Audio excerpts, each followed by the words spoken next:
sa akin ng kapatid ko.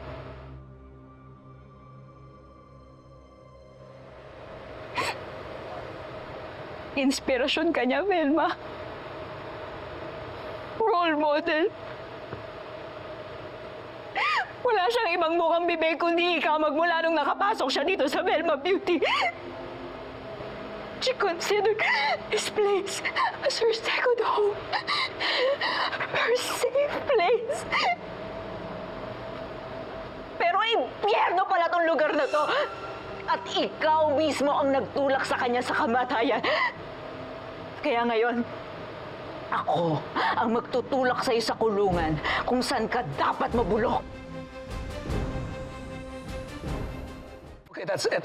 Tigil mo na ito, pwede ba? Bitawan mo ako!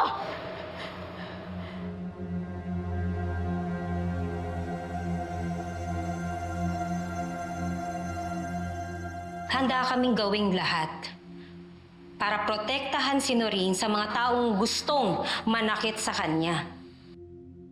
Ayaw namin umiiyak yung si Noreen. Bawat luha ni Noreen may katumbas na sampal at sabunot.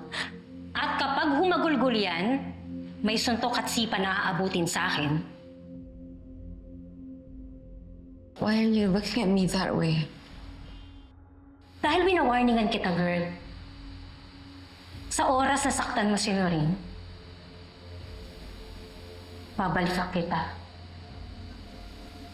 Huwag kang mag-alala, papipiliin kita sa mga choices na sinabi ko sa'yo kanina. Special offer yun. Sa'yo lang. Jana.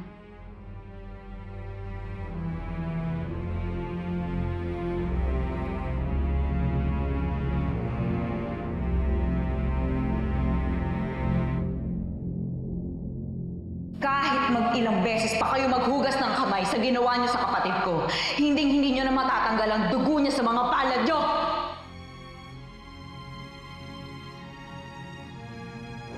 Miss Noreen Alfonso, welcome to Velma Beauty. Gusto kong ipakita sa isang Velma Imperial ang Velma Imperial na minamahal. Hindi lang dahil sa angkin niyang ganda, kundi pati ang talino at ang nabuo niyang legacy para marating niya kung nasaan siya ngayon. We will use your age as your power. Because aging is something na hindi niyo dapat ikahiya. Dahil ang ganda ay walang expiration. Velma Imperial. Limitless. We're gonna be bringing Shari down. So why did you choose me? Simple lang po. Siyempre, ang gusto ko po yung may pinatunayan at tinitingala. You ungrateful little witch!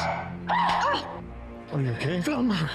Get a hold of yourself, please. Babaeng yan! That's enough. Please, that's enough. Please, relax. Ladies and gentlemen, please, thank you so much for coming, but the show is over. Exit is over there. Leave! Please make your way to the exits. Everybody, please, this way. I'm so sorry.